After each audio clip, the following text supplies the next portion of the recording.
What's going on, YouTube family? Today I would like to talk to you guys about my first breakup as a gay man in my first relationship.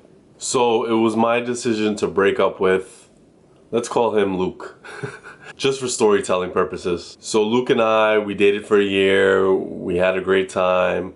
It was very hard for us to see each other, and when we did, it was really at a hotel room. Little things here and there like dinner, concerts, whenever he could sneak out the house, you know. If we were able to be completely together with nothing in the way, we would have been inseparable. So the reason Luke and I broke up was because of me. I had a revelation. I had thoughts about us breaking up because I knew it wasn't the right thing, and I just decided to finally just let go. It was one of the hardest things I've ever had to do in my life. 2 major breakups, it was a lot to deal with. But the way I decided that we needed to break up was a lot of research. I remember going on Google and searching why not to date a married man. And it was all the stuff that made sense, all the stuff that I wanted to hear but I wasn't hearing, or because I couldn't tell my friends about this relationship. So I had to resort to Google in a nutshell. What those blogs said was to get rid of this person because it's not healthy, it's not fair to you, to his wife. It's just not fair for any of you guys. And no matter what, he will go back home to what he knows, to his history, because he has a lot to lose.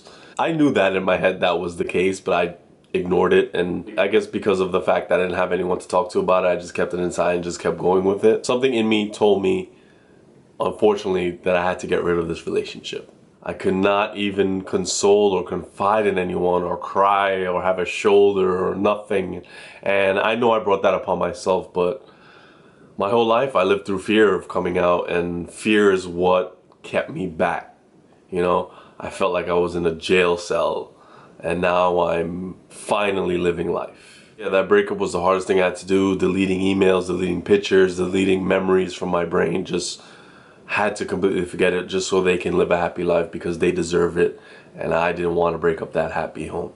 I did, however, after that breakup, a few months after, get to tell one of my ex-best friends about the whole experience, and the reason I got to tell her was because she found out about me.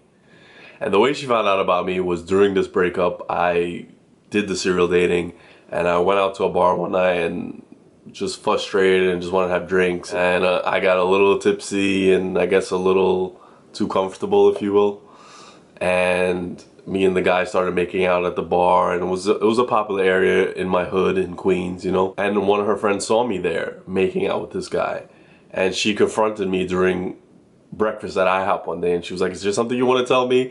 And I'm like, "No, what are you talking about?" And I knew exactly what it was right away. Like, you can just feel it, you know. So long story short, she told me what she knew. She didn't tell me who it was, and I was able to confide in her for those few years while we were friends, and that was liberating. It was good to get that out, you know, but it still didn't bring him back into my life. You know, I wanted it to work, but it couldn't. You know, he was the love of my life. He really was. Hope you enjoyed this coming out story episode. It's so cool to talk to you guys about it, and so liberating, and I just feel like I have wings and I'm just flying in front of you guys here and just telling you everything I want. I'll see you at the next vlog. As always, I love you for watching. Thank you for watching. Cut. When you hide yourself for 30 years, ever since I can remember, I knew I was different. Ever since.